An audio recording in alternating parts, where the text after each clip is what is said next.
Welcome, dear friend. It's time to let the weight of the day slip away from your shoulders. Find yourself a comfortable position, somewhere you can truly rest. Perhaps you're nestled in your bed right now, the covers pulled up just right, the pillow supporting your head in that perfect way that makes you want to close your eyes and drift. Or maybe you're in your favorite chair, the one that seems to know the exact contours of your body, the one where you've spent so many peaceful evenings. Wherever you are, just allow yourself to be there completely. Take a slow, deep breath in through your nose, filling your lungs with calm. Hold it for just a moment, and now release it gently through your mouth, feeling the tension leave your body with that exhaled air. Let's do that once more. Breathe in peace, breathe out anything that doesn't serve you right now. Perfect. Tonight, we're going to journey together to a time long ago, to the sun-drenched lands of ancient Greece. Picture in your mind the gentle Mediterranean coastline, where azure waters meet rocky shores, where olive groves stretch across hillsides, their silver-green leaves rustling in the warm breeze. The air smells of salt and wild herbs, of thyme and rosemary growing among the stones. In this ancient world, people looked up at the sky, at the mountains, at the seas, and they saw more than just nature. They saw the work of the gods, powerful beings who shaped the world with their desires, their conflicts, their passions, and their love. These weren't distant, unreachable deities. These were beings with personalities as complex and flawed as any human, yet magnified to cosmic proportions. Their stories have echoed through thousands of years, reaching us even now because they speak to something eternal in the human experience. So settle in deeper now. Let your breathing find its natural rhythm.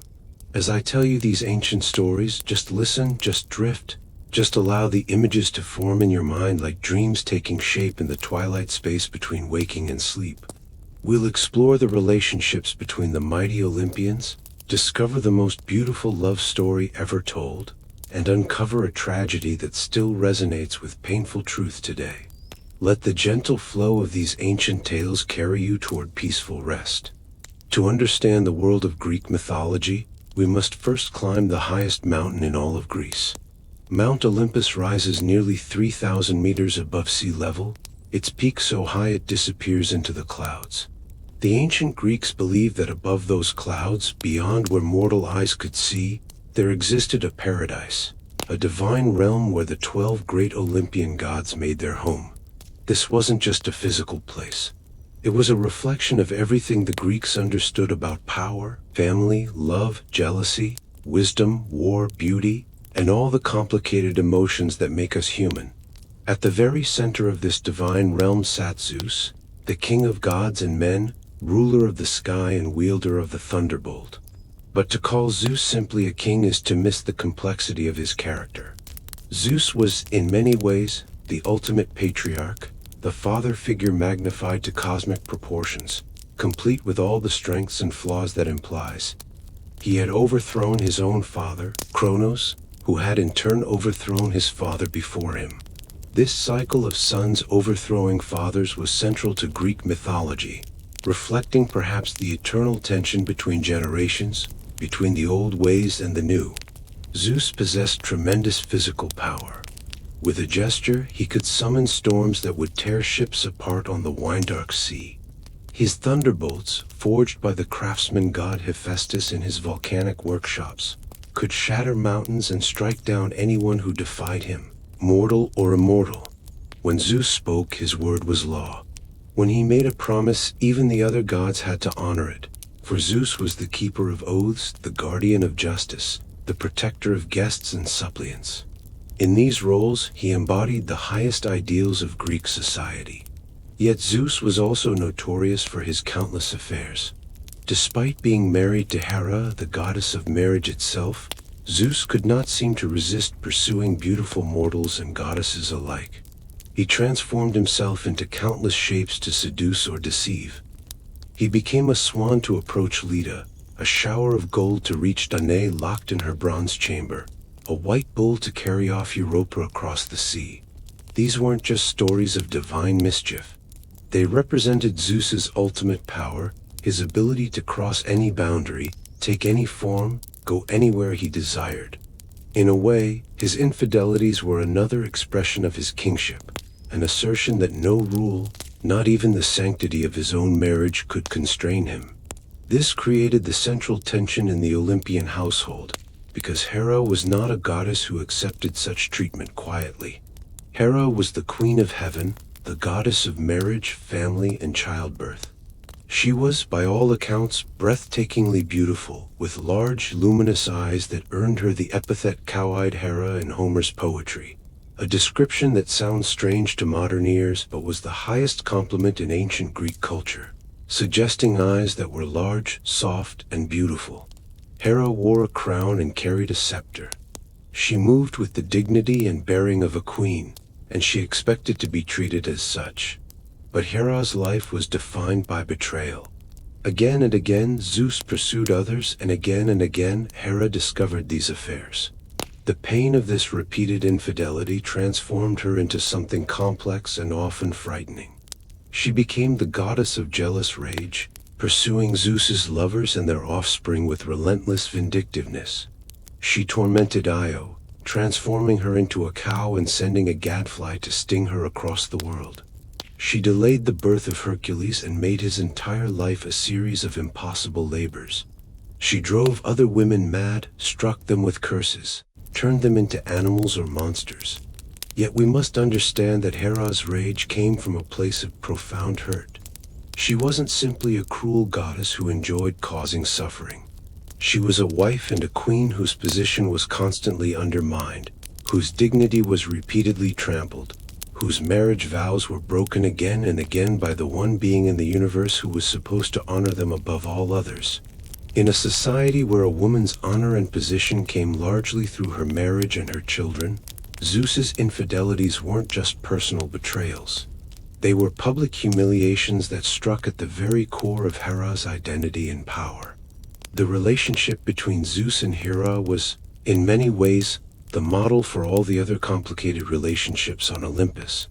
It showed that even among the gods, even with all the power in the universe at their disposal, happiness and harmony were elusive.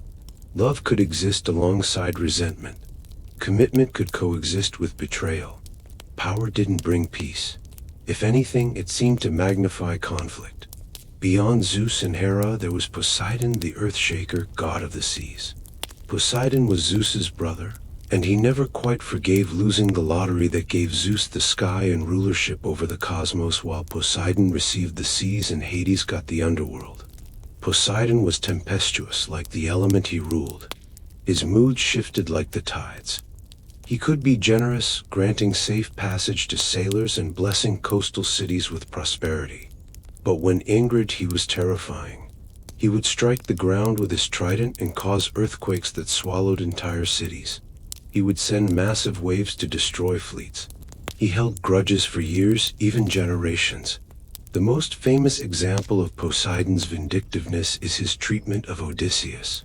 The hero had blinded Poseidon's son, the Cyclops Polyphemus, and for this offense, Poseidon tormented Odysseus for 10 long years, preventing him from returning home to Ithaca after the Trojan War.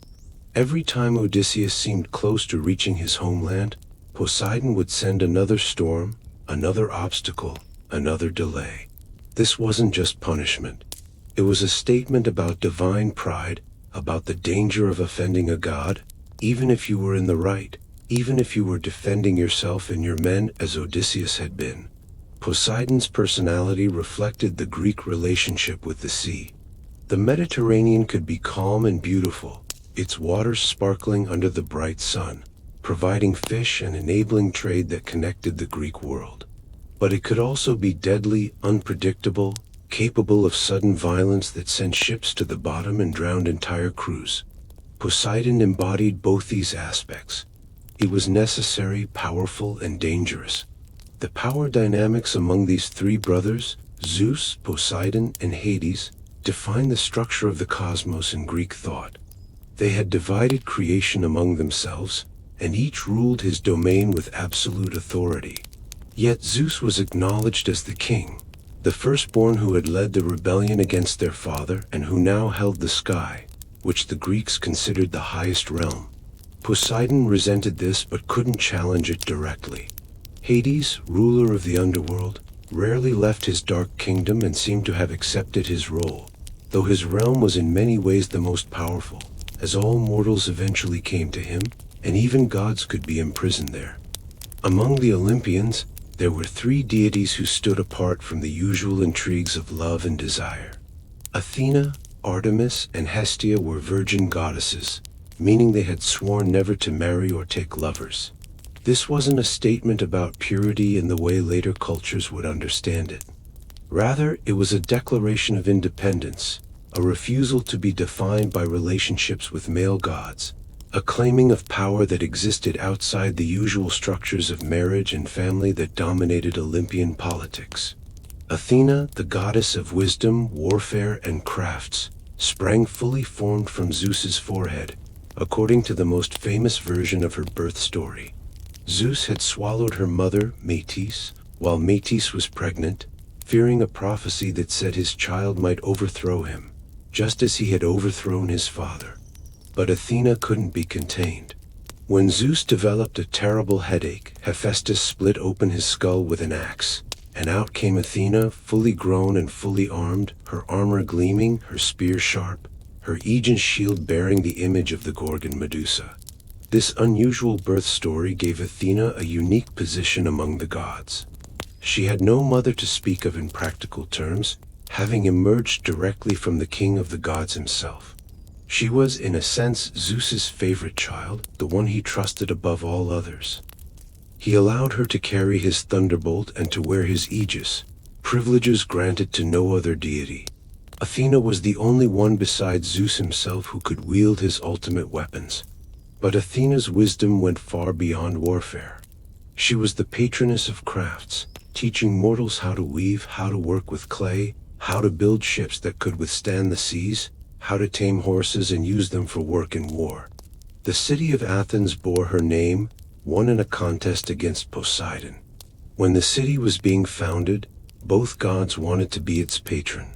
They agreed that each would offer a gift, and the people would choose which gift was more valuable. Poseidon struck his trident against the rock of the Acropolis, and a spring of water burst forth. But it was salt water, useful only to remind the Athenians of Poseidon's power over the seas. Athena's gift was different. She caused an olive tree to grow, the first of its kind. The olive would provide food, oil for lamps, wood for building, and a crop that could be traded across the Mediterranean. The people chose Athena, recognizing that her gift offered lasting prosperity rather than a mere display of power. This story captures something essential about Athena's character. She valued strategy over brute force, prosperity over mere display, long-term thinking over immediate gratification. In warfare, she was the goddess of defensive fighting and tactical planning, quite different from Ares, who represented the chaos and bloodlust of battle. Athena fought when necessary, and when she did, she fought with precision and planning. She helped heroes like Odysseus, who won through cunning rather than strength alone, and Perseus, who needed careful strategy to defeat Medusa. Yet Athena could also be proud and vengeful. When Arachne, a mortal weaver, boasted that her skills exceeded even Athena's, the goddess challenged her to a contest. Arachne wove a piece depicting the various infidelities and abuses committed by the gods, including Zeus's countless transformations to seduce mortals. It was beautiful, perfect in every way, and it was also deeply insulting to the divine order. Athena couldn't deny the quality of the work, but she was enraged by its subject matter. She struck Arachne and destroyed the work. Arachne, in despair, tried to hang herself, but Athena transformed her into a spider, dooming her and all her descendants to weave forever.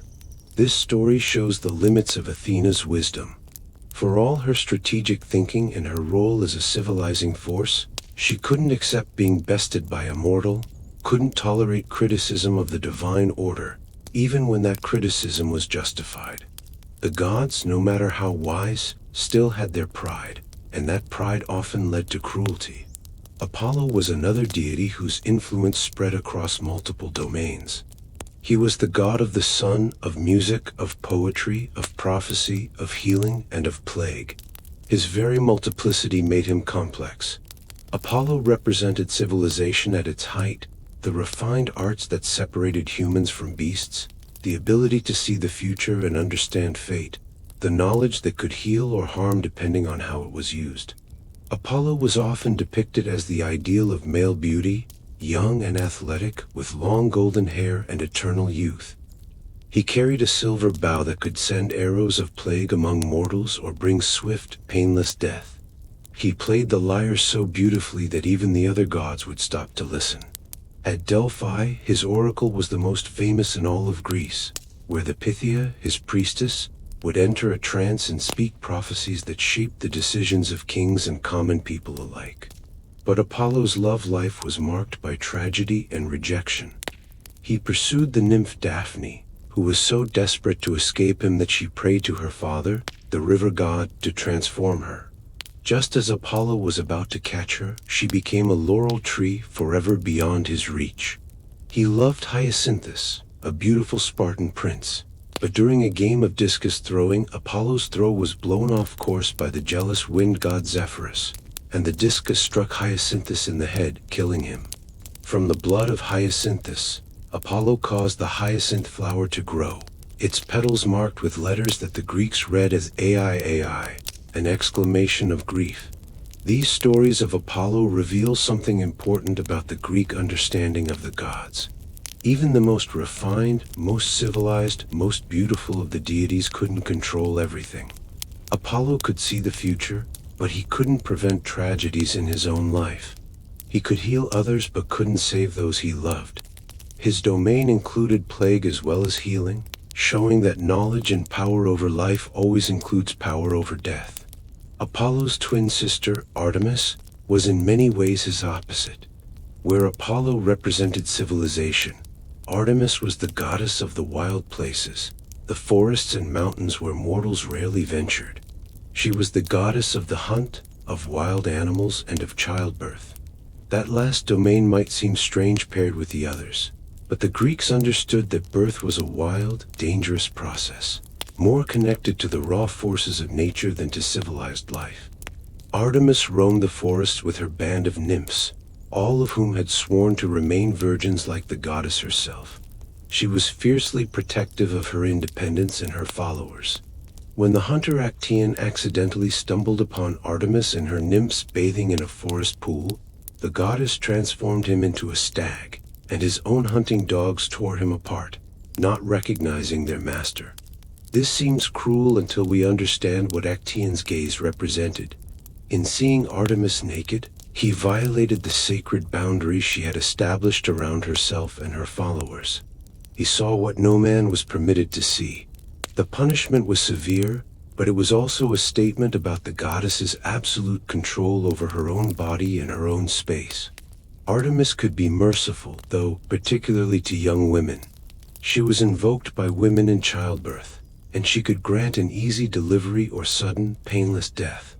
Girls on the verge of womanhood would serve in her temple before marriage, a liminal period when they were no longer children but not yet wives. Artemis represented that wild, independent state before the constraints of marriage and motherhood. The relationship between Apollo and Artemis was one of the most positive sibling relationships among the gods. They defended each other fiercely.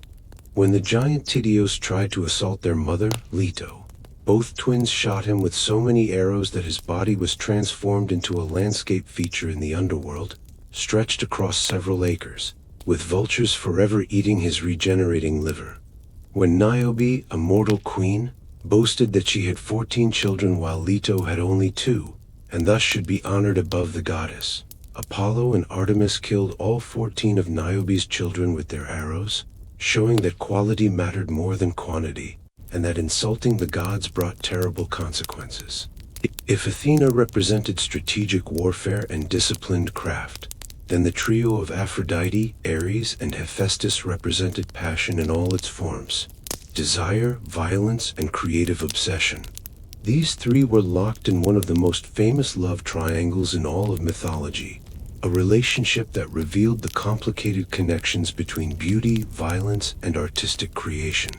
Aphrodite, the goddess of love and beauty, had an origin story unlike any other Olympian.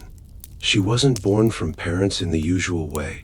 Instead, when Cronos castrated his father Uranus and threw the severed genitals into the sea, the foam that formed around them gave birth to Aphrodite. She rose from the waves fully formed, standing on a scalloped shell, her beauty so overwhelming that flowers bloomed where she stepped on the shore. This unusual birth gave Aphrodite a different kind of power. She was older than Zeus in some sense, born from the primordial forces of creation itself, and her domain was just as fundamental as thunder or the sea. Aphrodite's beauty wasn't just physical attractiveness, it was a cosmic force. When she wanted something, she could make gods and mortals alike fall desperately in love, losing all reason and caution. She wore a magical girdle that made anyone who saw her while she wore it become overwhelmed with desire. Her power affected everyone, from the mightiest gods to the humblest humans. Even Zeus feared her influence, which is why he married her off to Hephaestus against her will. The marriage of Aphrodite and Hephaestus was doomed from the start. Hephaestus was the god of the forge, of metalwork and craftsmanship. He was the divine blacksmith who created the thunderbolts of Zeus, the armor of Achilles, magical automatons that could move and work on their own. The skill was beyond measure. But Hephaestus was also lame, having been thrown from Olympus as a baby. The different versions of the myth disagree about who threw him. Some say it was Hera, disgusted by his deformity. Others say it was Zeus, during an argument between the divine couple, when Hephaestus took his mother's side. Regardless of how it happened, the fall left Hephaestus crippled in both legs. He walked with difficulty, often relying on golden automatons of his own creation to help him move. In the Greek world, where physical perfection was so highly valued, Hephaestus's disability made him an outsider among the beautiful, perfect Olympians. His marriage to Aphrodite, the most beautiful being in existence, seemed like a cosmic joke. Aphrodite had no intention of honoring this marriage. She took numerous lovers, but her most famous affair was with Ares, the god of war. Ares was everything Hephaestus wasn't: physically perfect, powerful, virile, and dangerous. Where Athena represented tactical warfare, Ares was the chaos of battle, the bloodlust, the violence and brutality that made warriors forget themselves in the frenzy of killing. The Greeks actually didn't like Ares much. Even in the myths, Zeus tells Ares that he is the most hateful of all the gods, loving nothing but conflict and violence. Ares was worshipped more out of fear than love, propitiated to avoid his notice rather than invoked for help. But Aphrodite loved him, or at least desired him intensely. Their affair was passionate and barely concealed. They would meet in Aphrodite's chambers while Hephaestus worked in his forge. But eventually Helios, the sun god who sees everything as he drives his chariot across the sky each day, told Hephaestus what was happening. The craftsman god was devastated, but he channeled his pain into creativity, as artists often do. He forged a net so fine it was invisible, made from chains so strong that even gods couldn't break them. He rigged this net above Aphrodite's bed, attaching it to the posts and ceiling with careful precision. Then Hephaestus announced he was leaving for Lemnos, his sacred island. As soon as he was gone, Ares came to Aphrodite's chambers. The two lovers fell into bed together, and at the moment of their greatest intimacy, Hephaestus triggered the trap. The invisible net fell over them, binding them together in the act of love, unable to move or separate. Then Hephaestus called all the other gods to witness his humiliation and their shame. The gods came, though the goddesses stayed away out of decency. When they saw Ares and Aphrodite caught in the net, naked and unable to escape, some of them laughed. Apollo joked to Hermes that he wouldn't mind being caught in such a net if it meant lying with Aphrodite. But Poseidon, perhaps understanding Hephaestus's pain more than the others, urged him to release them and promised that Ares would pay compensation for the insult. Reluctantly, Hephaestus freed them. Ares fled to Thrace, his wild homeland. Aphrodite went to Cyprus, her sacred island, where her priestesses bathed her and dressed her and restored her dignity. This story operates on multiple levels. On the surface, it's a tale of infidelity and revenge, almost comedic in its outcome. But look deeper and it's about different kinds of power. Aphrodite had the power of beauty and desire. Ares had the power of violence and strength. But Hephaestus had the power of intelligence and creativity. He couldn't compete with Ares physically, and he certainly couldn't match Aphrodite's beauty, but he could outsmart them both. His net was a creation that turned their strength against them, that made their passion into a prison. Yet Hephaestus couldn't truly win. Even publicly humiliated, Aphrodite didn't return to him or honor their marriage. Even exposed as a coward and a laughingstock, Ares eventually resumed his affair with her. They had several children together, including Eros, the god of love, and Phobos and Deimos, fear and terror, who accompanied Ares into battle. The marriage of Aphrodite and Hephaestus continued in name only, a public fiction that everyone knew was hollow. Not all the Olympians lived on Mount Olympus itself.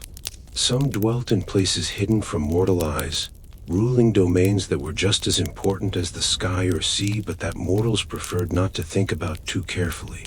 Chief among these was Hades, lord of the underworld and the dead. Hades is often misunderstood in modern retellings, conflated with later concepts of the devil or evil personified. But the Greeks didn't see Hades this way at all. He wasn't evil. He was stern, inflexible, and grim, but he was also just. Every mortal who died came to his realm, and Hades ruled over them with an impartial hand. The good weren't tormented, and the wicked weren't rewarded. There were special places within the underworld for exceptional souls. Elysium, the blessed isles, where heroes and the especially virtuous dwelt in eternal peace. Tartarus, the deep pit below even Hades' halls, where the most terrible criminals and enemies of the gods suffered eternal punishment. But most souls went to the asphodel meadows, where they existed as pale shades, not suffering but not truly happy either, remembering their lives but unable to interact with the living world. Hades himself rarely left his underground kingdom. The one time he did famously was to abduct Persephone, the daughter of Demeter, goddess of the harvest. Hades had fallen in love with the young goddess, entranced by her beauty and vitality. But he knew that Demeter would never willingly give her daughter to the Lord of the Dead, to live forever in the darkness beneath the earth. So Hades arranged for a beautiful narcissus flower to grow in a meadow where Persephone often walked with her companions. When Persephone reached for this flower, the earth split open, and Hades emerged in his black chariot drawn by black horses, seized the goddess, and carried her down into his realm before anyone could stop him. Demeter's grief was absolute. She was the goddess who made the grain grow, who ensured the harvest, who brought fertility to the earth.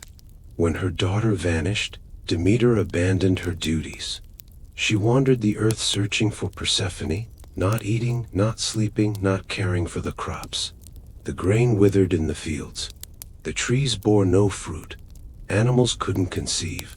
The world began to starve. Zeus realized he had to intervene. He sent Hermes, the messenger god, down to the underworld to bring Persephone back. But there was a complication. Persephone had eaten 6 pomegranate seeds during her time in the underworld. There was an ancient law that anyone who consumed food in the realm of the dead became bound to that place. Persephone couldn't return to the upper world permanently. The compromise that Zeus worked out became the explanation for the seasons. Persephone would spend part of the year in the underworld with Hades as his queen, and part of the year on the surface with her mother. During the months when Persephone was below, Demeter grieved and winter came to the world, the crops dying and the earth becoming barren. When Persephone returned, Demeter's joy brought spring, and the world bloomed again. This myth is often read as a story about the agricultural cycle, but it's also about a mother's love and loss, about marriage and the separation of children from parents, about compromise and accommodation when there's no perfect solution. Was Hades wrong to abduct Persephone? Certainly, by any moral standard, taking someone against their will is wrong. But did Persephone eventually come to accept or even love her role as queen of the underworld? Some versions suggest she did, that she wielded her power as queen with dignity and even compassion. Hermes, who carried messages between Hades and the upper world, was himself one of the most interesting Olympians. He was the god of travelers, thieves, merchants, and messengers. That combination might seem odd until you realize what these things have in common. They all involve crossing boundaries, moving between places, connecting different worlds. Hermes wore a traveler's hat and winged sandals that let him fly. He carried a caduceus, a staff with two snakes wound around it. More than any other god, Hermes moved easily through all realms.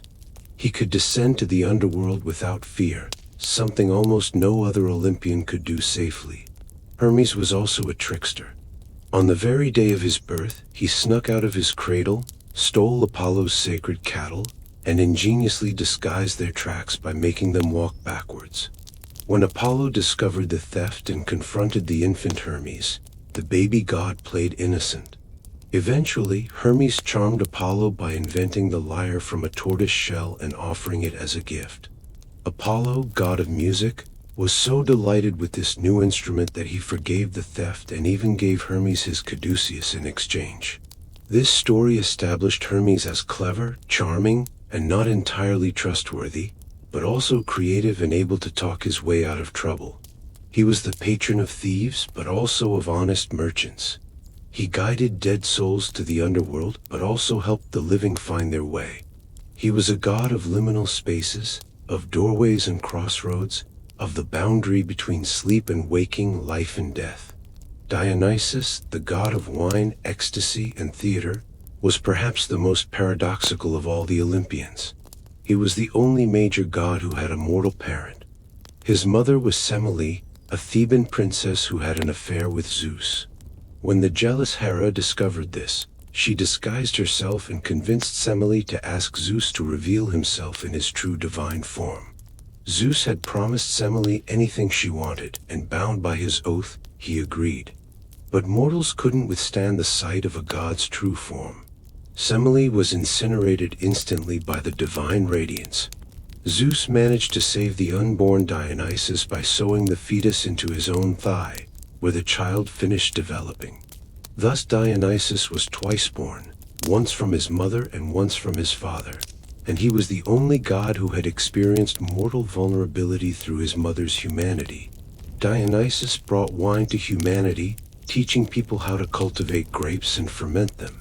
Wine was seen as a gift that could bring joy, could ease pain, could help people forget their sorrows. But it could also bring madness, violence, loss of control. Dionysus himself embodied this duality. He could be the life of the celebration, bringing ecstasy and liberation. But he could also be terrifying, driving people mad if they rejected or insulted him. The most famous example is what happened in Thebes, Dionysus's mother's hometown. When Dionysus returned to Thebes and introduced his worship there, King Pentheus refused to acknowledge him as a god and tried to suppress the Dionysian rites. Dionysus drove the women of Thebes, including Pentheus' own mother Agave, into a bacchanalian madness. Pentheus went to spy on them, and in their frenzy, the women tore him apart with their bare hands, his own mother ripping off his head while thinking he was a lion. Only when the madness left her did Agave realize she was carrying her son's head. This myth shows that Dionysus represented forces that civilization tried to control but couldn't eliminate. The need for release, for losing oneself, for abandoning reason and restraint. He was necessary but dangerous, joyful but capable of terrible destruction. Among all the love stories in Greek mythology, from Zeus's countless affairs to the tragic romances that ended in death and transformation, there is one that stands above the rest as the most beautiful, the most meaningful, the most human despite involving gods. It's the story of Eros and Psyche, a tale about love and trust, about loss and perseverance, about what it means to truly know another person and what it costs to do so. Psyche was a mortal princess, the youngest of 3 daughters born to a king whose name has been lost to time, as if the gods wanted us to focus only on Psyche herself, not on where she came from. From the moment of her birth, it was clear that Psyche was special. As she grew, her beauty increased until it surpassed anything mortals had seen before. People began to travel from distant lands just to glimpse her face.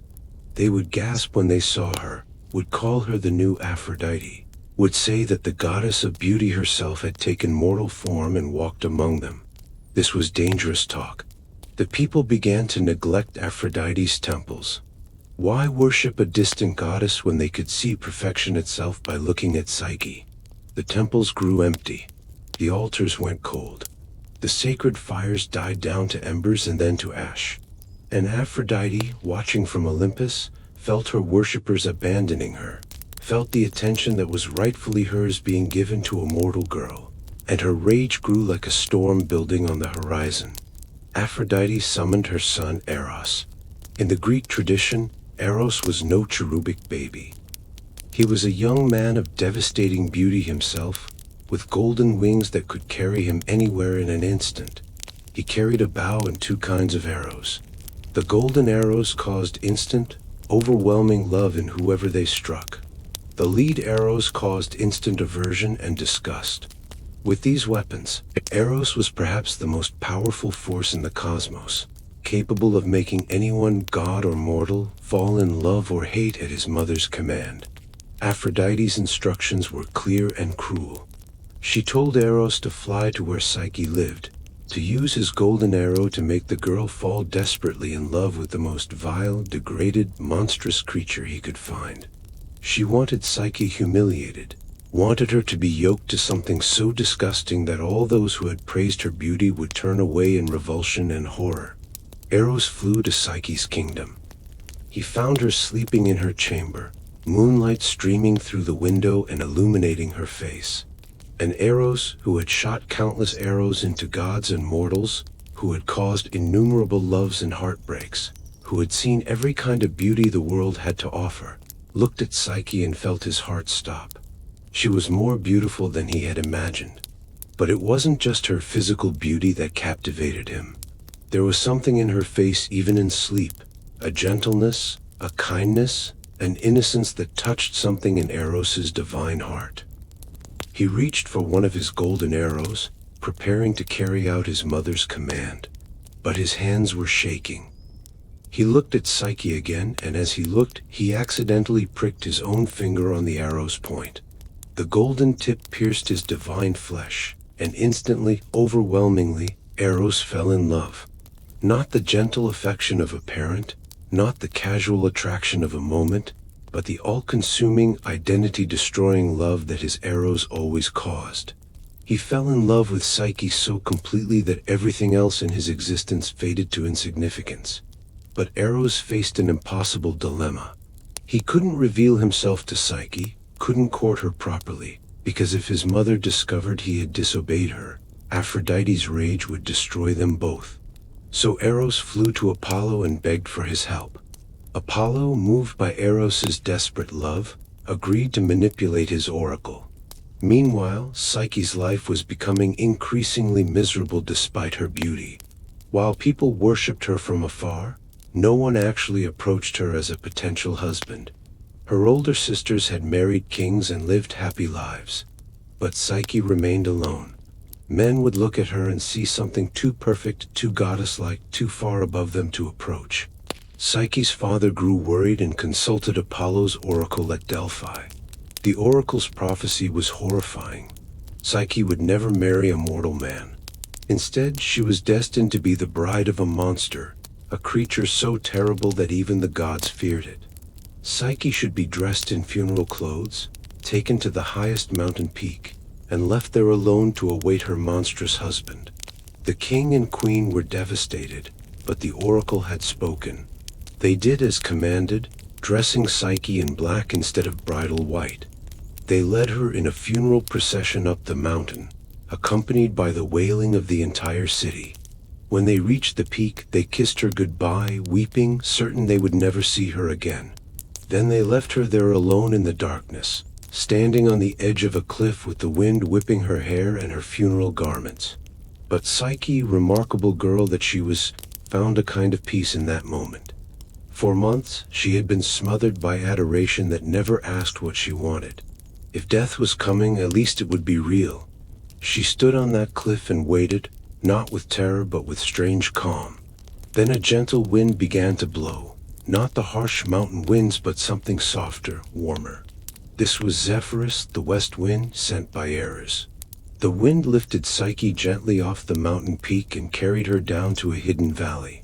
The wind laid her down gently in a meadow of soft grass and flowers, and there Psyche fell into a deep, peaceful sleep. When she woke, she found herself before a palace such as mortal eyes had never seen. The walls were made of precious stones that caught the light and scattered it in rainbow patterns. The pillars were gold and silver worked into intricate designs. Gardens surrounded the palace, filled with flowers that bloomed in colors that didn't exist in the mortal world. It was a place of impossible beauty, and it was completely empty of people. Psyche walked through the palace in wonder. Every door opened at her approach. Then voices spoke to her, invisible servants who existed as sound without form. They welcomed her, called her their mistress, told her that everything here was hers. They drew her a bath, dressed her in garments softer than anything she had ever touched, brought her food more delicious than she had ever imagined. And when night fell, Eros came to her. But he came in darkness, refusing to show himself, speaking to her only in the dark where she couldn't see his face. His voice was beautiful, warm and gentle, full of love and longing.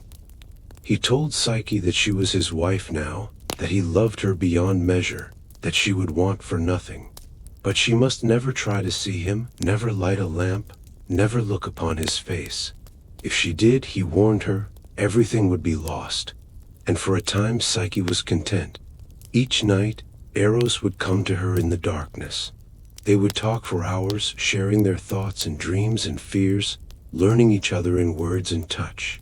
She began to love him deeply, this mysterious husband who refused to show himself but gave her everything else. But slowly, a seed of doubt began to grow in Psyche's heart. Why wouldn't her husband show himself? What was he hiding? The oracle had said she would marry a monster.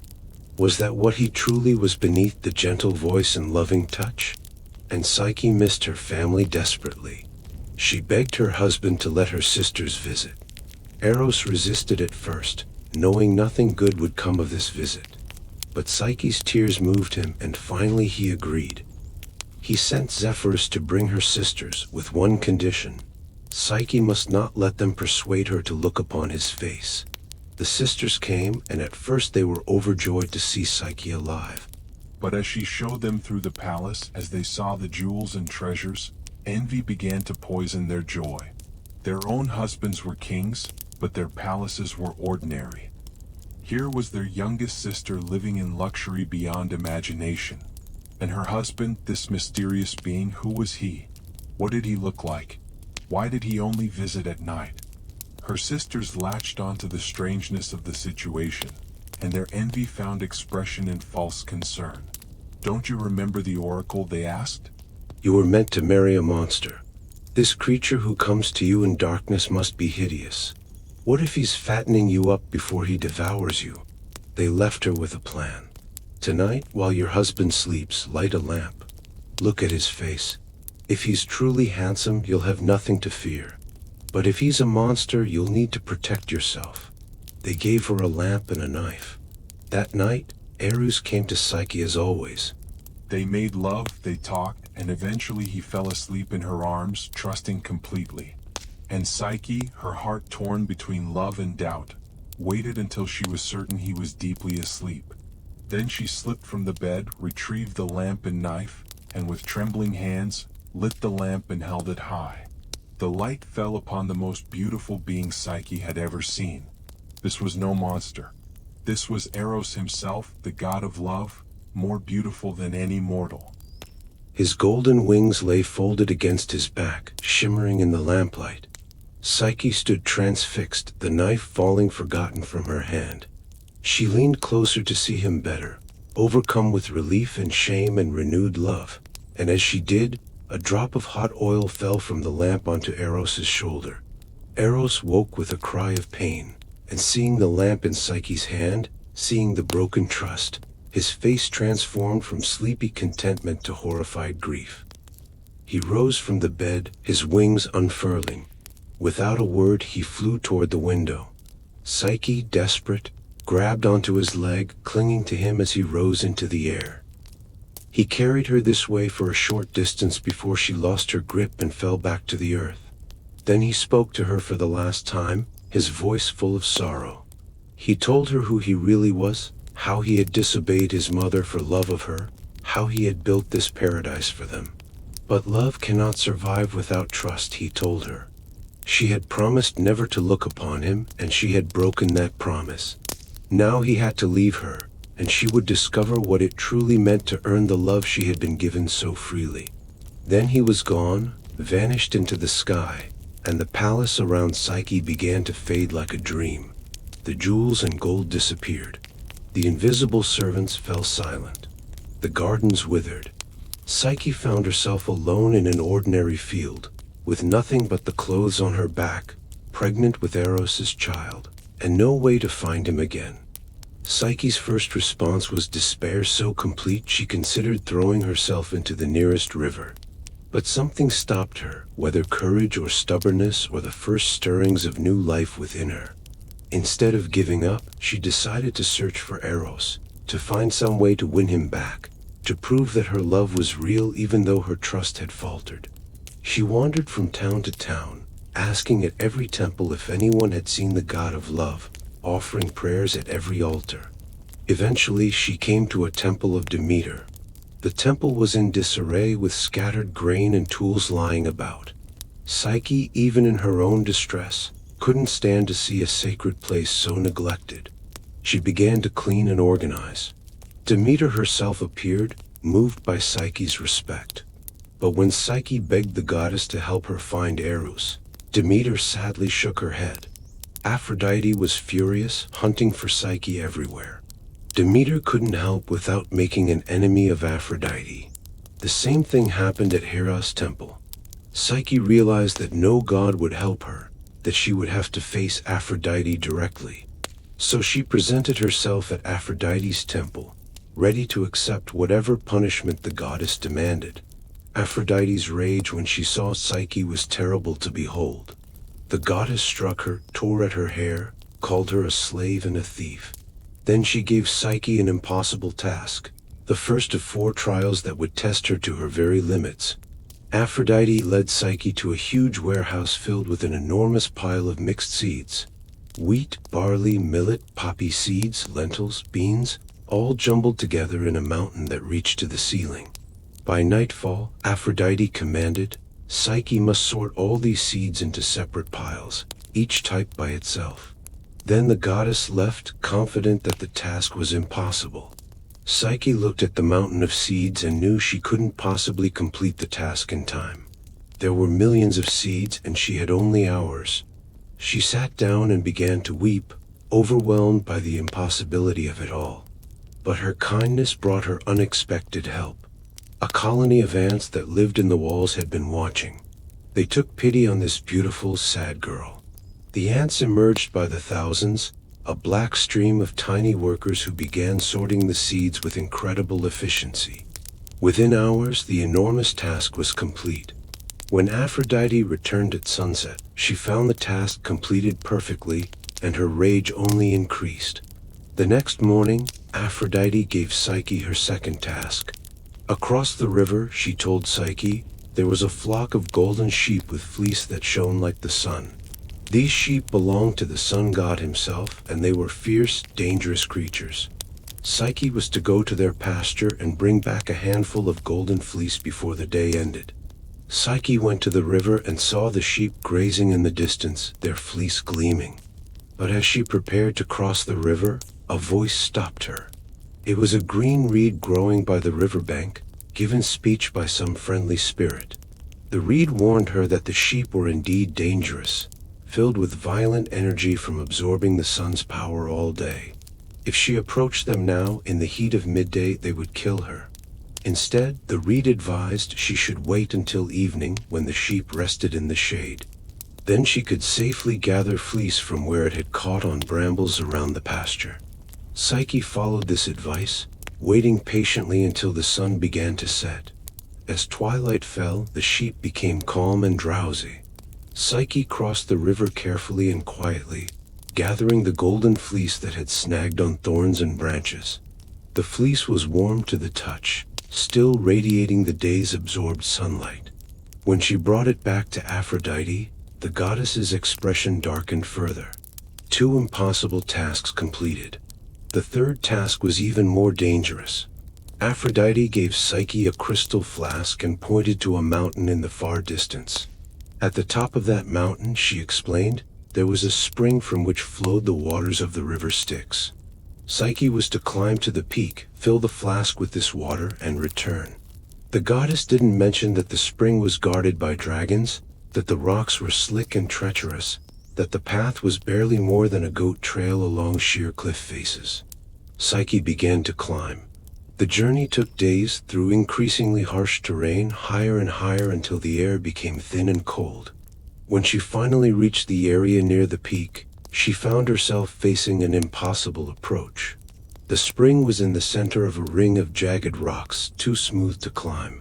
Dragons coiled around the rocks, their eyes glowing, their hissing forming words that promised death. Psyche knew she couldn't fight dragons, couldn't climb the impossible rocks. She sat down, exhausted and despairing, certain that this was where her quest would end.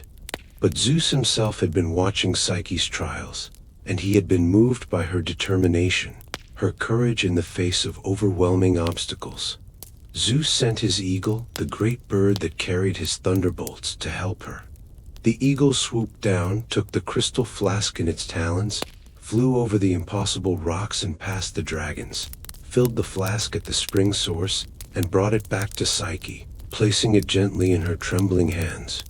When she descended the mountain and brought the water of the Styx back to Aphrodite, the goddess's fury reached new heights. 3 impossible tasks completed. But Aphrodite had one final task, the most dangerous of all. She handed Psyche a box, small and ornate, made of precious wood and inlaid with jewels. Psyche was to take this box to the underworld itself, to the palace of Persephone, queen of the dead. She was to ask Persephone to put some of her beauty in the box, just a small amount, because Aphrodite claimed she had worn herself out searching for her disobedient son and needed divine beauty to restore herself. Psyche was to go to the underworld, convince Persephone to share her beauty and return with it. The task was impossible not just in execution but in survival. Mortals who went to the underworld didn't return. Psyche's first thought was that Aphrodite had finally given her a task that couldn't be completed.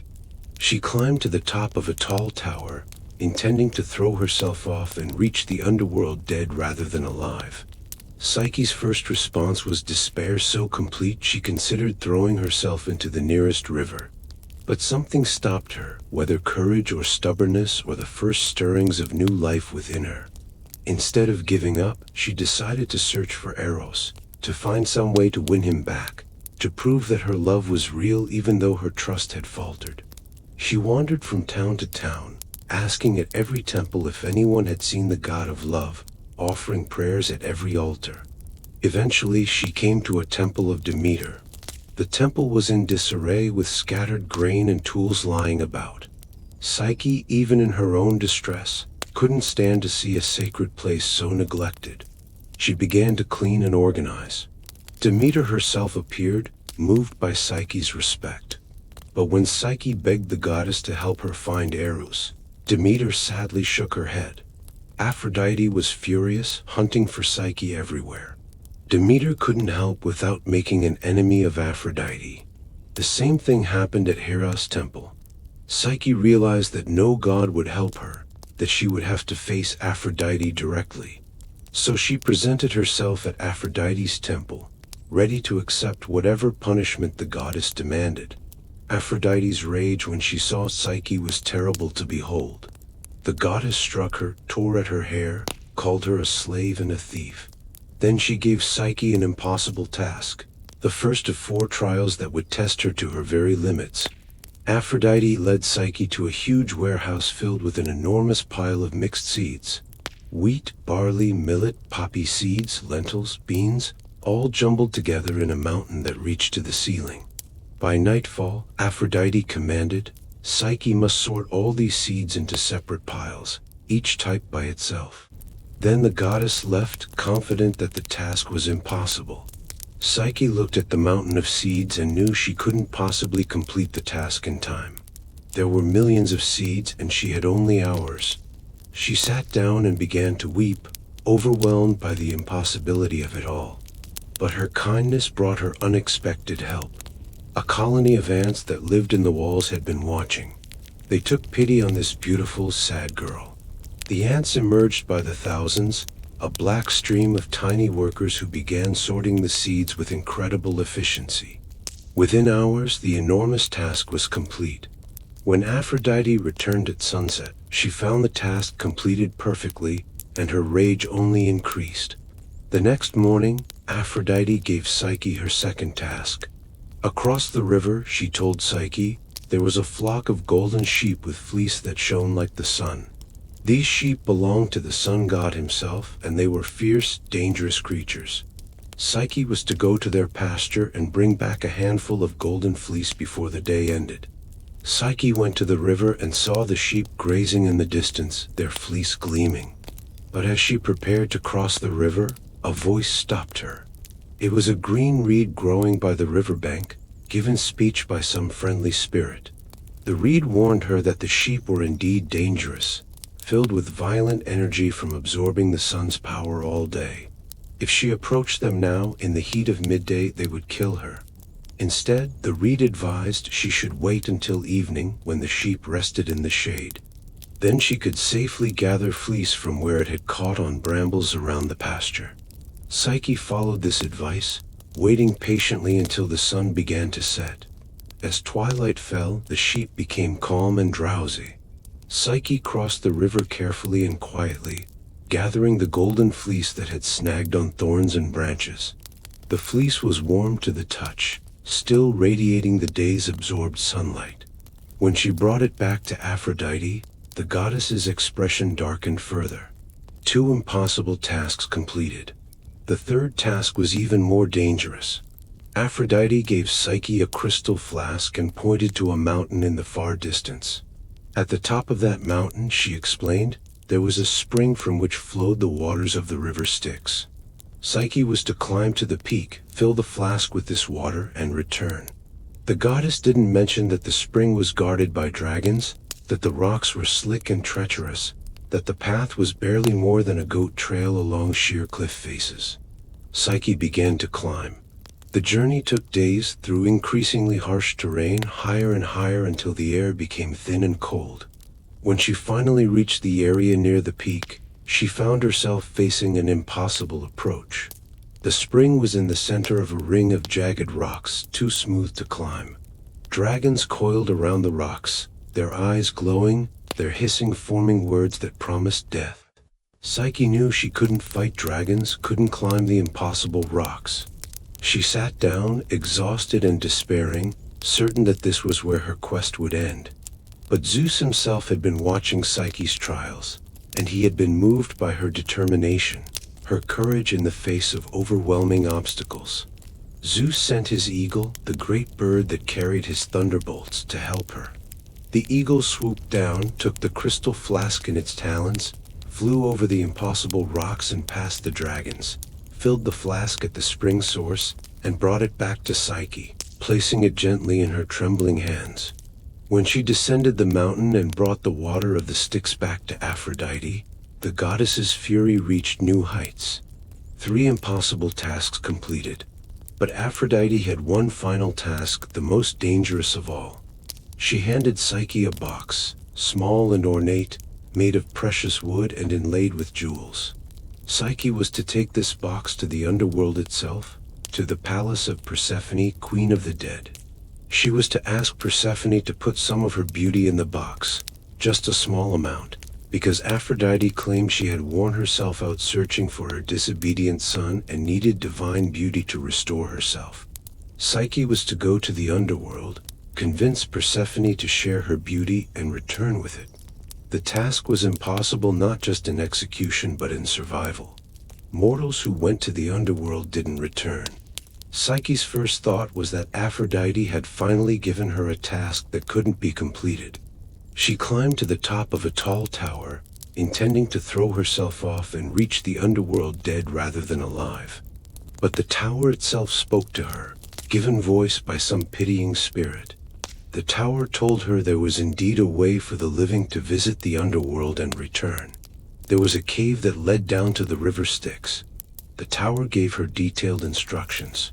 She should bring 2 coins to pay Charon the ferryman, one for the journey there and one for the return. She should bring 2 cakes of barley bread soaked in honey to pacify Cerberus, the 3-headed dog, one to get past him going in and one for the return journey. She should resist all pleas for help from the dead, refuse all food and drink, accept no hospitality except what was absolutely necessary. And most importantly, the tower warned, once Persephone gave her the box of beauty, she must not open it, must not look inside. Psyche followed these instructions exactly. She found the cave, descended into the earth, paid Charon to ferry her across the Styx, gave the first cake to Cerberus, and made her way to Persephone's palace. The queen of the underworld, who had her own experience with being trapped and losing agency, took pity on Psyche. Persephone placed some of her divine beauty in the box, sealed it carefully, and sent Psyche back the way she had come. Psyche paid Charon again, gave Cerberus the second cake, and made her way back up through the cave into the sunlight of the mortal world. She had done it. She had completed all 4 impossible tasks. She was climbing up from the underworld with the box safely in her hands, about to complete Aphrodite's final task. But as she emerged into the upper world and began the journey back, a thought began to form in Psyche's tired mind. She was exhausted from her trials, dirty from her travels, worn from grief and effort. What if Eros saw her like this and turned away? Perhaps she should use just a little of Persephone's beauty to restore herself. Aphrodite would never know. It was the same mistake she had made before, the same inability to trust. Psyche opened the box, expecting to find some magical cosmetic. But there was no beauty in the box. There was only sleep, the deep sleep of death, the unconsciousness that ruled in the underworld. The moment Psyche opened the box, that death sleep overcame her. She fell to the ground as if struck, the box rolling from her hand, unconscious and unmoving. And there Psyche would have remained, except that Eros had finally healed from the burn of the lamp oil. More importantly, he had forgiven Psyche. He understood now that love required not just trust but also the courage to fail and try again. He had been watching her complete the impossible tasks, had seen her courage and determination, had realized that her moment of doubt didn't negate her deep love for him. Eros flew to where Psyche lay and found her unconscious from the death sleep. Gently, he gathered the sleep back into the box and sealed it again. He woke Psyche with a touch, and when she opened her eyes and saw him there, truly saw him in full daylight for the first time, she understood that everything had changed. Eros flew to Olympus, carrying Psyche with him, and threw himself on Zeus's mercy. The king of gods, moved by the love story he had been watching unfold, agreed to help. He called a council of all the Olympians, including Aphrodite. Zeus pointed out that Eros had completed his coming of age by falling truly in love, not with shallow infatuation but with genuine, deep love that had been tested and proven. Psyche had proven herself through 4 impossible tasks, had shown courage and determination and growth. She had earned her place among them. Zeus declared that Psyche would be made immortal, given ambrosia to drink that would transform her mortal body into something divine. She would become the goddess of the soul, her very name meaning soul in Greek. And she would marry Eros properly with the full approval of the gods. Even Aphrodite, seeing the inevitable and recognizing that Psyche had indeed proven herself worthy, accepted this outcome. The wedding was celebrated on Olympus itself, with all the gods in attendance. Psyche drank the ambrosia and felt her mortal limitations fall away as divinity flooded through her. She bore Eros a daughter, whom they named Hedon, pleasure or delight, the personification of joy itself. And Psyche took her place among the gods, having earned through suffering and perseverance what she could never have been given freely.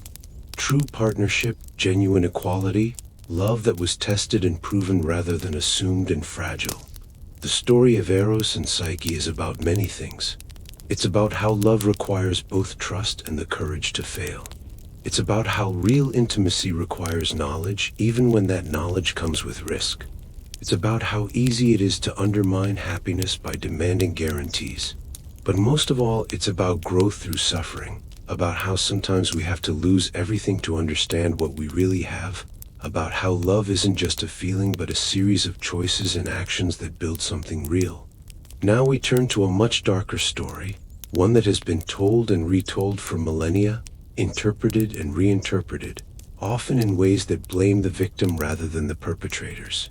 It's the story of Medusa, whose name has become synonymous with monstrous evil, but whose origins tell a very different tale. One about innocence destroyed, about cruelty masquerading as justice, about how those who are harmed are often punished for their own violation. Before she became the monster whose gaze could turn men to stone, Medusa was simply a young woman living in ancient Athens, remarkable for her beauty but even more remarkable for her devotion to Athena. In the oldest versions of the myth, Medusa was born mortal, one of three sisters known as the Gorgons. But while her sisters, Stheno and Euryale, were born immortal and monstrous, Medusa was born human and beautiful. She had lustrous hair that fell in waves down her back, hair so beautiful that people would stop in the street to admire it. She had clear eyes, an expressive face, and a grace in her movements that came from confidence and joy. Medusa had no interest in marriage. From a young age, she had felt called to serve Athena, the virgin goddess of wisdom. Medusa admired everything Athena represented: intelligence over brute strength, wisdom over impulsiveness, independence over dependence on others.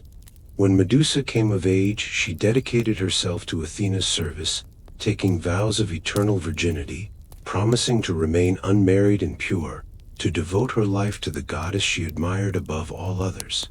She became a priestess in Athena's great temple on the Acropolis, the highest point in Athens. This temple was one of the most sacred places in the Greek world. To serve there was a tremendous honor. Priestesses of Athena were expected to maintain the temple, to perform the daily rituals and sacrifices, to interpret omens, to teach young girls who came to learn wisdom and domestic skills, to embody the values of their goddess in their own lives. Medusa took her duty seriously. She rose before dawn each day to prepare the temple, lighting the sacred fire that burned eternally on Athena's altar, arranging the offerings that citizens had brought. She wore simple white robes that marked her as a priestess, and she covered her beautiful hair with a veil when performing sacred duties. She loved this life. She felt safe in the temple, protected by Athena's presence, surrounded by other priestesses who had made the same choices she had. But Medusa's beauty, the very beauty that made her a target for mortal men's unwanted attention, also caught the eye of immortals. And among those who noticed her was Poseidon, the earth-shaker, lord of the seas, Zeus's brother and one of the most powerful gods in the entire cosmos. Poseidon was not known for his self-control or his respect for others' choices. He was tempestuous and violent, accustomed to taking what he wanted. He began to visit Athens more frequently, finding excuses to pass by Athena's temple, to see Medusa as she performed her duties. He would watch her from a distance, his desire growing each time he saw her. He sent her gifts at first: pearls from the ocean floor, shells that sang, promises of treasures beyond imagining. But Medusa refused every gift, returned every offering unopened. She reminded him, politely at first and then more firmly, that she had taken vows of virginity, that she was devoted to Athena's service, that she had no interest in his attention. She asked him to leave her alone, to respect her choices, to honor her dedication. But Poseidon was a god, and gods were not accustomed to being told no, especially not by mortals, especially not by women. Medusa's refusals only made him want her more. Poseidon began to resent Athena herself, seeing her as the obstacle between him and what he desired. One day, Medusa was alone in Athena's temple, performing her usual duties. The other priestesses had left to attend to tasks in the city. Medusa had volunteered to stay behind to keep the sacred fire burning. She was sweeping the temple floor, her mind on her tasks, humming a hymn to Athena, when she felt a presence behind her. She turned and saw Poseidon standing in the temple's entrance. Medusa's first feeling was confusion. Why was Poseidon in Athena's temple? Gods generally didn't enter each other's sacred spaces without invitation. Then confusion turned to fear as she saw the way he was looking at her, the way he began to move toward her with clear intent. Medusa backed away, her voice shaking as she reminded him that this was Athena's temple, that he couldn't be here, that what he was clearly planning was forbidden on multiple levels. She invoked Athena's name, believing that surely the goddess would protect her, that surely no god would dare to commit such a violation in another god's most sacred space. She begged Poseidon to leave, promised to forget he had come here, if he would only go now and leave her unharmed. But Poseidon didn't leave, and Poseidon assaulted Medusa there on the temple floor, in front of Athena's altar, in the most sacred space in all of Athens, desecrating both the women and the place with one act of brutal violence. When it was finished, Poseidon left as casually as he had entered. He left Medusa broken and bleeding on the temple floor, her white priestess robes torn and stained, her beautiful hair disheveled, her entire world shattered. Medusa lay there for a long time, unable to move, unable to process what had happened. She had been faithful. She had served Athena with complete devotion. She had kept her vows. And this was what her faithfulness had earned her. She waited for Athena to appear, to comfort her, to promise justice. But Athena didn't come. When Medusa finally managed to stand, she heard footsteps. Finally, Athena had come. The goddess would make this right, would punish Poseidon, would heal what had been broken. But the figure that materialized was not the compassionate savior she had hoped for. Athena had indeed come to her temple, but the expression on the goddess's face was not pity or compassion. It was cold fury. Athena had felt the desecration of her sacred space. She knew what Poseidon had done. But rather than turn her rage on the god who had committed the violation, Athena turned her fury on Medusa. The goddess's logic went like this. Medusa's beauty had attracted Poseidon's attention. Medusa's presence in the temple had given him the opportunity. Therefore, Medusa was somehow complicit in her own assault. The fact that Medusa had been violated in Athena's temple made the temple impure, and that impurity was Medusa's fault because her body had been the site of the violation.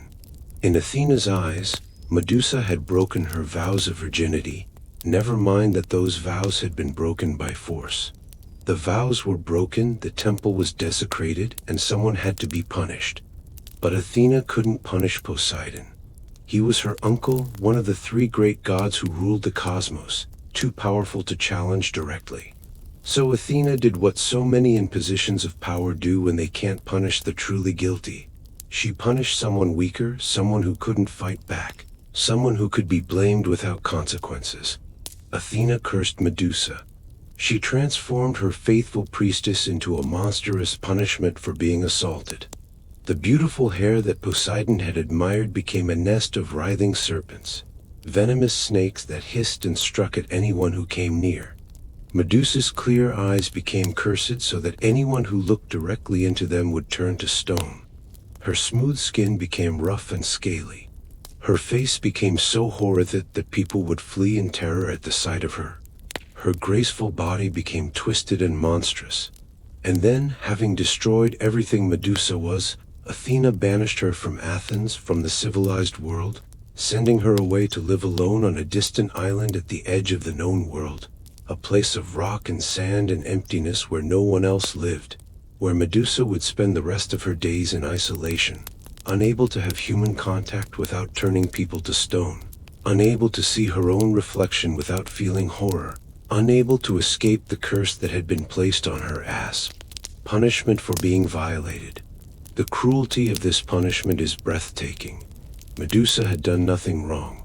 She had been faithful to her vows, devoted to her goddess, and she had been violated by a more powerful being who ignored her refusals and her pleas. And for the crime of being assaulted, she was transformed into a monster and exiled from everything she knew and loved. Medusa went to her island exile and tried to make some kind of life there, though what kind of life could it be? Her sisters, Stheno and Euryale, who had always been monstrous but at least had each other, eventually found Medusa and came to live with her on the island. The three Gorgons became objects of terror in Greek legend. But what was Medusa's life really like on that island? The myths don't tell us much about this period, focusing instead on the eventual arrival of Perseus. But think about what it must have been like. Medusa had been a priestess who loved ritual and order and the company of other women devoted to learning. Now she lived on a barren rock, unable to perform the ritual she had loved, unable to speak to anyone except her two sisters. The snakes that were her hair became part of who she was. Did she name them? Did she speak to them? They were part of her body now, attached to her head, feeling what she felt. The island where Medusa lived began to fill with statues, stone figures of men who had come seeking the legendary Gorgon, either to prove their bravery or to claim magical properties that her body supposedly possessed. Warriors would land on the island's shores, swords drawn, calling out challenges. And Medusa, who had never wanted to hurt anyone, who had dedicated her life to peace and wisdom, was forced to defend herself the only way she could, by looking at these men who came to kill her and using her curse to turn them to stone. Each statue represented someone's son, someone's husband, someone's father. Each one was another death on her conscience, another life taken not because she wanted to kill but because she wanted to live.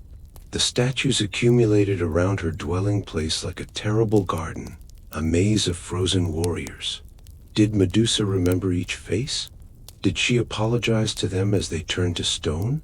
Into this terrible situation came Perseus, son of Zeus and Danae.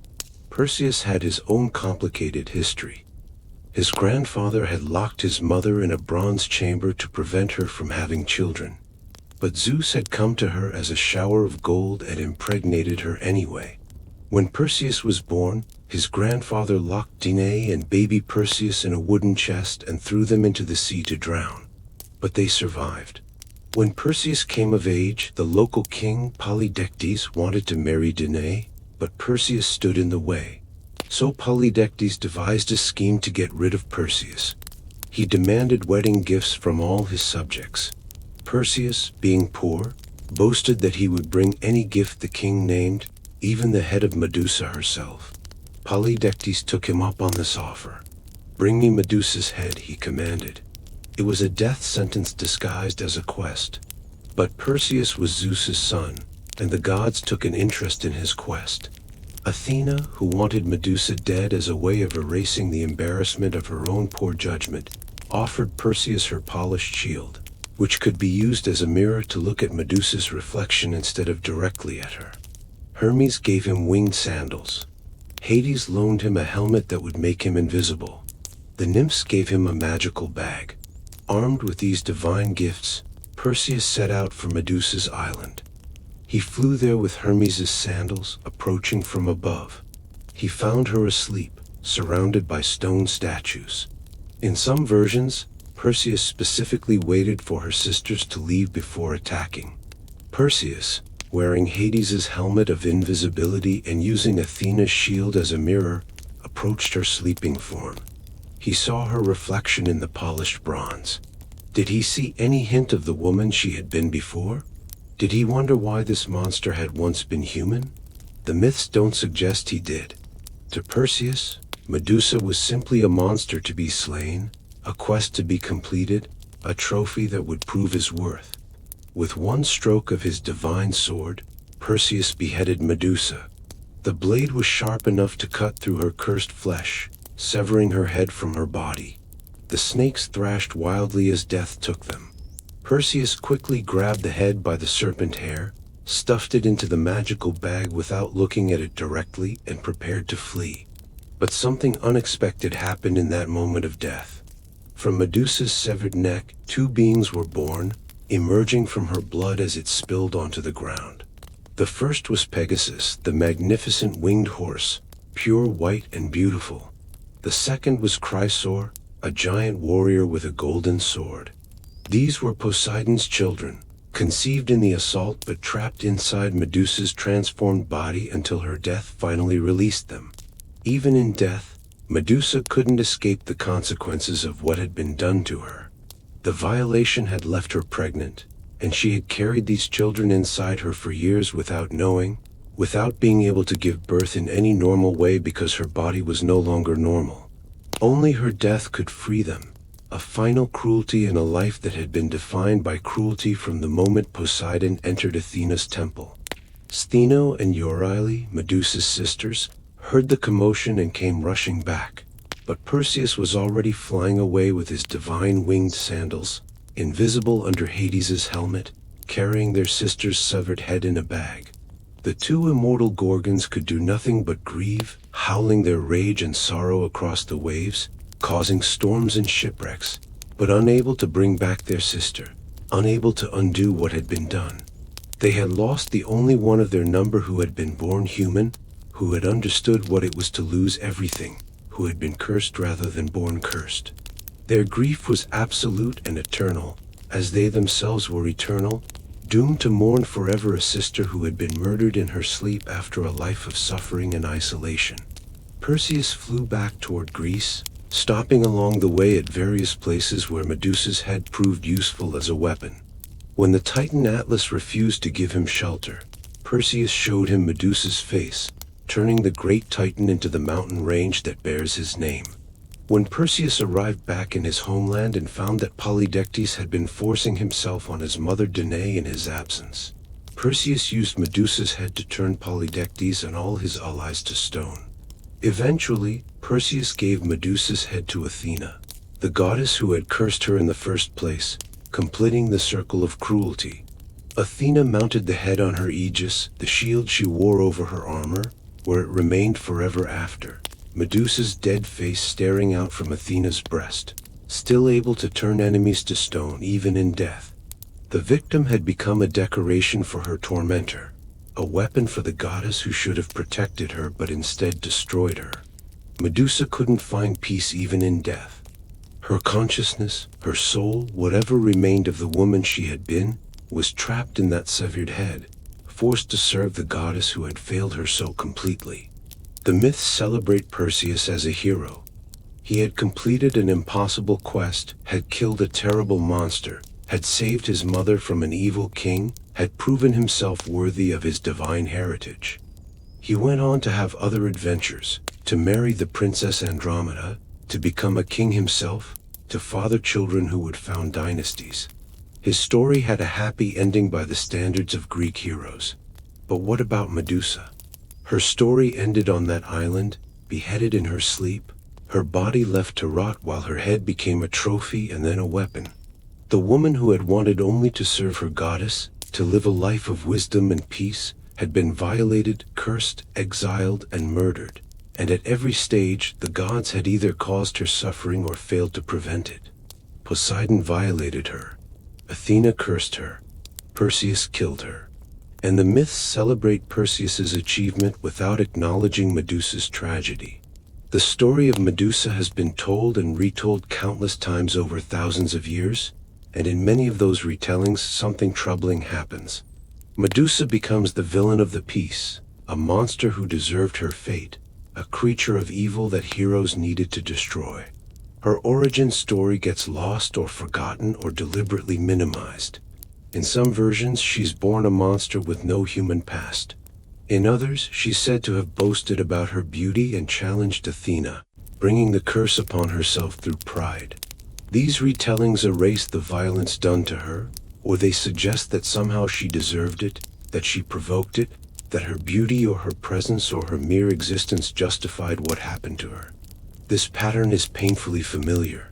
It's the pattern of victim blaming that extends across cultures and centuries, the tendency to ask what the victim did wrong rather than holding the perpetrator accountable. When Poseidon assaulted Medusa in Athena's temple, he committed multiple violations against Medusa herself, against the sanctity of another god's sacred space, against the vows of a priestess, against basic morality and decency. But in Athena's response and in many retellings of the myth, these violations are Medusa's problem to bear. Her beauty attracted Poseidon, therefore the beauty must be destroyed. Her body was the site of the violation, therefore her body must be transformed into something monstrous. At no point does Athena confront Poseidon or demand consequences for his actions. At no point does Zeus, king of gods and enforcer of justice, step in to punish his brother for such a clear violation of divine and mortal law. The powerful god who committed the assault faces no consequences, while the powerless priestess who was assaulted loses everything: her body, her humanity, her community, her future, and eventually her life. The injustice is staggering, and yet it's presented in many versions of the myth as simply how things were, or worse, as Medusa getting what she deserved. Some ancient sources try to soften Athena's role, suggesting that the goddess was trying to protect Medusa by transforming her, that the snake hair and petrifying gaze were meant as defense mechanisms rather than punishments. This interpretation argues that Athena was giving Medusa the power to protect herself from future assaults. But this reading doesn't hold up under scrutiny. If Athena wanted to protect Medusa, she could have struck Poseidon down, or at least confronted him. She could have healed Medusa and given her a place of honor in the temple. She could have transformed Medusa into something beautiful and powerful that could still live among humans. Instead, Athena made Medusa into something that inspired horror, something that had to live in isolation, something that killed anyone who looked at it. If this was protection, it was protection that came at the cost of everything that makes life worth living. It was a protection that punished the victim as much as any attacker would have, and it conveniently solved Athena's problem of having a violated priestess in her temple, someone whose presence reminded everyone of the goddess's failure to protect her own followers. The image of Medusa's head on Athena's aegis represents this injustice in physical form. The severed head of a victim, still capable of harming others even in death, mounted on the armor of the goddess who failed to protect her and then cursed her. It's meant to be apotropaic, meaning it wards off evil, with the idea being that Medusa's terrifying face would frighten away enemies and evil spirits. But there's something deeply disturbing about using the face of an assault victim as a protective symbol, about turning her suffering into something decorative and useful for the very goddess who caused much of that suffering.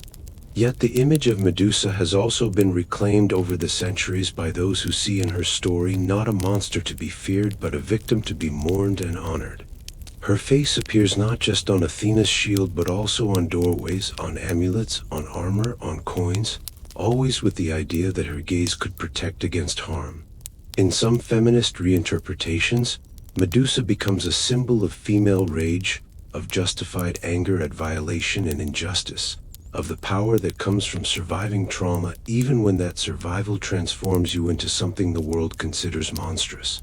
Her snake hair becomes not a curse but a crown, a sign of her connection to ancient wisdom and power. The myth of Medusa asks us uncomfortable questions about justice and power, about who gets to be considered a victim and who gets labeled a monster, about how societies respond to violence against women, about the ways powerful institutions and individuals protect their own rather than protecting the vulnerable. It asks why Poseidon faced no consequences while Medusa lost everything. It asks why Athena, goddess of wisdom, responded with cruelty rather than compassion. It asks why Perseus is celebrated as a hero for killing a woman in her sleep rather than questioned about whether that action was truly heroic or just another act of violence against someone who had already suffered more than enough. These are questions the ancient Greeks might not have asked, or at least not in these terms. Their world was one where gods could do as they pleased, where women were property, where the powerful were rarely held accountable. But we can ask these questions now. We can look at the story of Medusa and see not just an ancient myth but a reflection of injustices that continue today. The victim blaming, the protection of powerful perpetrators, the transformation of victims into problems to be solved rather than people to be helped, the celebration of violence against women as heroism, the erasure of women's stories and perspectives in favor of male narratives of conquest and achievement. Medusa was a priestess who wanted to serve her goddess. She was violated through no fault of her own. She was cursed as punishment for being violated. She was forced to live in isolation, killing those who came to kill her. She was murdered in her sleep by a hero who wanted to prove himself. Her head was severed and used as a weapon. Her story was told as a tale of heroism and monster slaying. At every turn, her humanity was denied. Her suffering was dismissed. Her perspective was erased. She became, in the cultural memory, simply the Gorgon, the monster, the thing that heroes defeat to prove their worth. But she was also Medusa, a young woman with hopes and dreams who chose to dedicate her life to wisdom and service, who believed that devotion and faithfulness would be rewarded, who learned too late that the gods were not just, that power protected power, that beauty could be a curse, that innocence was no shield against violence. Her tragedy is not that she became a monster. Her tragedy is that she was made into one by those who should have protected her, and then punished for what had been done to her, and then killed for being what she had been forced to become, and then remembered only as an obstacle overcome rather than a person destroyed.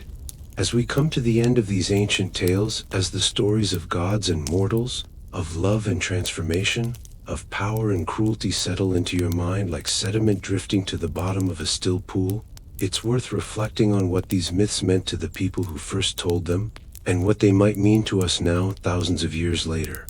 The Greeks didn't see their gods as perfect moral exemplars. Zeus was powerful but unfaithful. Hera was majestic but vengeful. Athena was wise but cruel. Aphrodite was beautiful but vain. These weren't beings to aspire to be like in all ways. Rather, they were magnified versions of human traits, showing what happens when power is unlimited, when beauty is absolute, when passion has no constraints, when wisdom lacks compassion. The gods represented forces in the world and in human nature. Desire, rage, wisdom, war, love, death, creativity, destruction. They were a way of making sense of a world that often didn't make sense, of explaining why bad things happened to good people, why nature was beautiful but dangerous, why love could bring joy or suffering, why power corrupted, why justice was often absent. The story of Eros and Psyche shows us that love is not just a feeling but a journey, a series of tests and trials that prove and refine it. Psyche had to learn that love requires trust, but trust that has been broken can be rebuilt through action and perseverance. She had to learn that being loved for your beauty alone is isolating, that true intimacy requires knowledge even when that knowledge comes with risk, that paradise is empty if you're alone in it.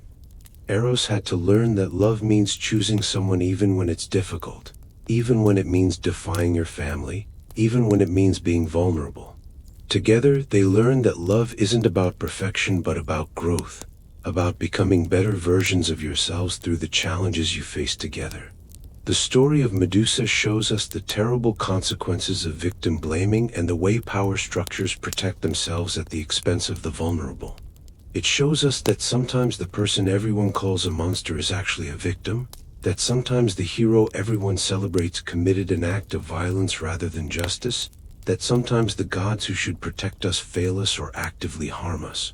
Medusa's story is uncomfortable because it asks us to question the narratives we've been told, to look beyond the surface of who is labeled good and who is labeled evil, to ask who benefits from telling stories in certain ways and whose perspectives are erased in the process. The Olympian gods, with all their conflicts and affairs and grudges, show us that power without accountability breeds cruelty, that even those who claim to embody justice can be deeply unjust, that beauty and strength and wisdom don't automatically make someone good. The gods were immortal and powerful, but they were not immune to jealousy, insecurity, rage, or pettiness. If anything, their immortality and power seemed to make these traits worse, because they never faced real consequences for their actions. never had to grow or change. These myths have survived for thousands of years not because they provide easy answers or simple moral lessons, but because they grapple with complicated questions about human nature and the nature of the world we live in. They ask what we owe to each other, what love really means, how to respond to injustice, how to survive suffering, how to live in a world where bad things happen to good people and the powerful often escape consequences for their actions. They don't always give us the answers we want, but they ask the questions that every generation needs to ask again. As you drift towards sleep now, let these ancient stories settle in your mind. Think about Psyche's courage in facing impossible tasks for love. Think about Medusa's tragedy and the injustice done to her. Think about the complicated, flawed gods with their passions and their cruelties. These are stories from long ago, but they're also stories about things that never change. Love and loss, power and vulnerability, justice and cruelty, beauty and monstrosity, courage and fear. The ancient Greeks told these stories to make sense of their world. We can still learn from them as we try to make sense of ours. And now, dear friend, we've journeyed together through the realm of ancient myths, through stories of gods on mountaintops and lovers tested by impossible trials, through tragedies of injustice and transformations both beautiful and terrible. The sun has set on ancient Greece. The gods have returned to Olympus. The stories have been told.